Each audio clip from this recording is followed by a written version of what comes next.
I remember all the way back to San Diego State, it sort of felt like the time is going to come to make a two-point try like that. Yeah.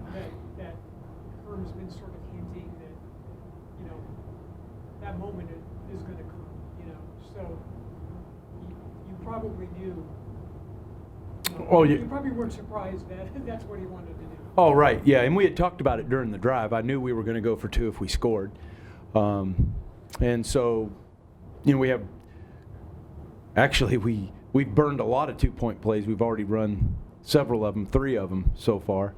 And the one that I called, was played off of the one that we had already done. It was kind of like a variation off of it, which was, you watch on film, if we would have just ran the original one that we had already run, it would have worked. And so I don't know if they didn't watch the two-point play that we ran before or whatever, but it was, ended up, as all calls that don't work, you wish you had it back. Did you know the whole time that was going to be the play call that you were going to go with? No. So that we have 2 of them, and just kind of went back and forth on which one we wanted to do, and so we ran out there, and then they called a timeout. Correct, is what it was. So they called a timeout, and then we just kind of mulled over. Do we want to stay with this one? Then we decided to stay with that one. So, but we have 2. We had 2 of them in those. We could have run another one. We had 2. That play requires 2 freshmen to be involved in blocks. I mean, is that, do you feel like based on having practiced that, the way you guys are executing that, you got a high level of confidence in their ability to do that? Yeah, we ran it against our defense, and felt good about it after we ran it. We looked at it and just felt good about it. Can you talk about just what you feel about the protections overall, progressing just through recent weeks, and how guys are doing in that regard? Yeah, I think LD's doing a little bit. We're gaining more confidence in his ability to block one guy, one-on-one off the edge. He's doing a better job. I thought Oregon State did as good a job as anybody at getting guys free in their scheme. They did a good job. They got us a couple times where our tackle kind of had to recognize and identify that blitz was coming, slow down, pick up the edge rusher from the outside when he normally has the inside gap. But we got it fixed later on in the game, but they got us the first time we ran it, and they came free, and we had to go back and get it fixed. And I felt like the guy did a great job jumping the snap. Was he offsides? I mean, that apparently they didn't think so. But that was tough. He timed the snap count really well. But overall, we're trying to work on it every week and get better. But it's going to be a process. When you have young guys up there.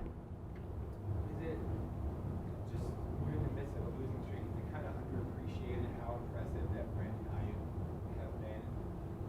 Some of the things that he's been able to accomplish. Yeah, it doesn't surprise me. I mean, I see it every day in practice. Just the relationship that him and Jaden had built is, it's pretty amazing. They trust each other. He knows, he's starting to know. That's why I'm saying I wish he had another year with us, because they're just starting to get that relationship that you have, that you can really do special things. Where like he could vie for the Bolitnikoff Award. Things like that, if he had another year with us, with Jaden, and them being together, going through summer together, all of that stuff, I would come back and say that he would have a real good shot at winning that award next year if he had another year left, something like that, and because that's the type of player that I think he is, and I wish, like I said, I really do wish I had him for one more year, because you can see he's literally getting better. You can watch him get better. And so, but yeah, man, he's doing things that I thought he was going to do. He's a very, very similar to Quentin Patton. Very, very similar type of player. They both are slashers. They can get off press coverage. They have a wonderful 1 and 2 step hop, and then they can get inside. They can get off press. They restack the deep ball. They can catch the deep ball. They can run intermediate routes. So, I see him, like my opinion matters, but, I see him as a high top draft choice. And as Herb said yesterday as well, about halfway through the season last year, obviously him being a junior college transfer was kind of picking up on the practice. Yes. But that last half of the season last year to get on the same page with Manny, and then now, like you said, for him and even the other receivers to start to have that chemistry, yes, on the same page with Jaden. What does that just say to you about his overall, development, but just their ability to adapt? Because we all know receivers, they yes, the quarterback, they want the ball in the spot, and Manny, was used to putting it there for Nikhil and Frank and right. Kyle as well. Yeah, and it's good experience for him because when he goes somewhere and when he plays in the NFL, he's going to have to get used to another quarterback, and he had to do that with Manny. He had to do that with Jaden. He's going to have to do that with another guy, and you got to learn that process because it's free agency and all that trading, and you're going to play for more than one team now in the NFL. It just seems like you're going to bounce around a little bit, but it's his willingness. He practices really, really hard, and that's what I tell receivers is, because I've coached 3 walk-on receivers that 2 of them have gotten drafted, and it's all how you work at practice. You can be developed as a receiver. Offensive lineman, you can be developed, but you can't, you're either 6'5", 300 pounds, or you're not 6'5", 300 pounds. A wide receiver can come in all shapes and sizes, and if you have, I've seen guys that I just thought were average dudes, and they've worked themselves into the NFL and being NFL receivers. So it really speaks to his work ethic, man. It's in his ability to be coached and humble himself and say, I don't know, you let me know, coach, coach me up. And I always tell guys that when I go out recruiting and I talk to receivers, if you'll come in humble and you'll ask to be coached and not be prideful and think you know everything, if you'll do that and you'll work hard every single day, I promise you that you will have a shot to play in the NFL. How different is this challenge for the offense compared to, say, playing Utah? Yeah, they're different than Utah. They have more team speed. They're athletic. They run to the ball. They're rangy. They got guys up front. Yeah, I've been thinking about that because I knew that question was going to come up. How do you compare them to USC, Utah? All 3 of those types, they're really tough to go against. They have a really good defensive scheme, and they're simple, and I think that's what makes them good because they work on the same things every day. They don't get themselves out of position much. They can put pressure on the quarterback in a 4 and 3 man front, and that's why they got so many interceptions because they like to drop 8 in their zone package, and there's not a lot of holes out there, and they force quarterbacks to make throws. Right, and they're playing from the other teams are playing from behind a lot, forcing, and so the quarterbacks are feeling the pressure to force throws, force the ball down the field. We got to catch back up, and they're throwing the ball into drop 8 zone coverage, and they're intercepting a lot of balls. So everything they do, they make it tough because whenever you can play somebody in just your 4-man front and you can get pressure on the quarterback without sacrificing other players and just sitting back and playing in your zone and all that stuff and manning people up, then you're going to be good.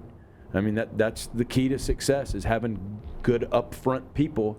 You don't have to take somebody else in the structure and throw them at the quarterback and you lose a guy in coverage. That's the key to success, being good up front on both sides of the ball. You can't have a good team unless you're good up front. And they're really solid up front. They can put pressure on you with those 4 and 3 guys. That's what makes them good. And then they got athletic dudes all over the place out there, highly recruited guys, that just run to the football. That's what makes them good. They're hard to beat. Can you give me an idea of early in the season how many freshman mistakes Jaden was making as opposed to where he is now?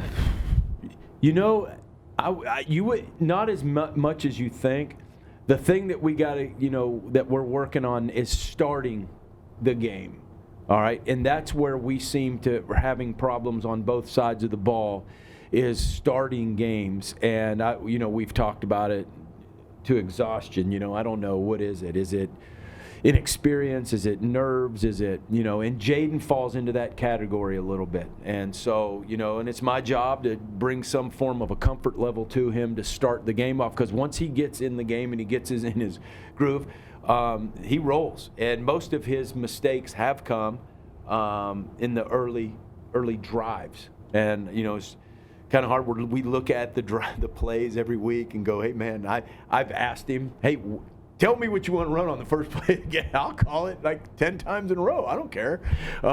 Just let me know what your comfort level is. Let's go. And, typical Jaden, everything's great, all the plays work. Whatever, call whatever you want, coach, So we're trying to get to the bottom of that. We just got to start faster. But to answer your question, it's usually in the beginning of the game. But once the game starts, and he's got a couple drives under his belt, he usually doesn't make very many mistakes at all. Coach, playing, Oregon coming in one of the top teams in the country, and obviously the offense has been putting up points, but you guys are on a big losing streak. So, just you as a coach, what do you have to tell the guys to be ready against this top-notch team on Saturday? We got to, and I talked to him about it today. I talked about it last week. You practice winning the game. Winning the game, it doesn't come out there on Saturday. It came out there today. And today's over with now. So we either did really well or we wasted the time. But you have to practice winning the game. You have to practice finishing. We haven't finished. So you go out there and you practice finishing. And the way you do that is, we put them in scenarios. Today, we had 40 seconds left, put the ball on the 38-yard line. It was 3rd and 8. No timeouts. And we tell them that right out of the middle of the practice, put them in that situation and go. Right? And so we practice that, being prepared for those moments that it seems like we have a plethora of since I've been here. Every game comes down to the last dang drive. So we've been trying to practice those things so that the kids, it doesn't surprise them. Like, here we go. This is it. We take the situations that we had the game before, that maybe we failed on a play or somebody did something wrong according to situational football, and we put them back in that situation so that they can learn from it. And, you just hope one of these days they've gone through all the situations, and then we're going to be on the other side of it and win. That's all you can do as a coach. And as long as the kids aren't quitting on you, which ours not, we practiced really hard today. There was so much energy out at practice, which is great to see. We just got to finish the games. We can't turn the ball over. We can't jump off sides. And you practice that every day. And so that's, kind of like all we've been talking about is practice winning the game. Do you think of the week that Jaden was out, did you see any benefit that he might have gained from just watching when he came? Yeah, that's a great question. And absolutely. I always tell players that because when a player gets injured, you always want to tell them something nice, like, hey, there's a reason for everything, put your arm around him and all that stuff. However, I have found that when a player does sustain not a season-ending injury, but a 1 or 2 week injury, that if they'll sit back and they'll approach practice the right way and they'll do it like a coach and they'll sit back, when they get back, they'll be a better player. And Jaden specifically told Coach Burko when the game was over, and he was almost like, wow, because think about it. That kid hasn't been on the sideline in 5 or 6 years. I don't know if he's ever been on the sideline. I think he started every game he's ever been a part of in his entire life, because he's always been that guy. That was his first game where he sat back and he got a chance to listen to the coaches, watch Joey. He watched the safety. He watched that guy intercept Joey because Joey didn't look him off quite long enough, and he turned right around to Coach Burko, and he said, he needed to look the safety. And he was like, oh, wow, like I'm learning football. Yeah, that's what you do when you're on the sideline. I think he experienced that for the first time in his life, and he told the coaches that because of that, he is a better player.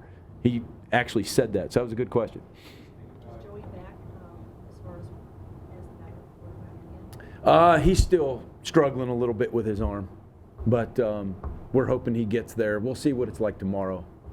Yep. Yeah. Good? We're good? All right. Thank you.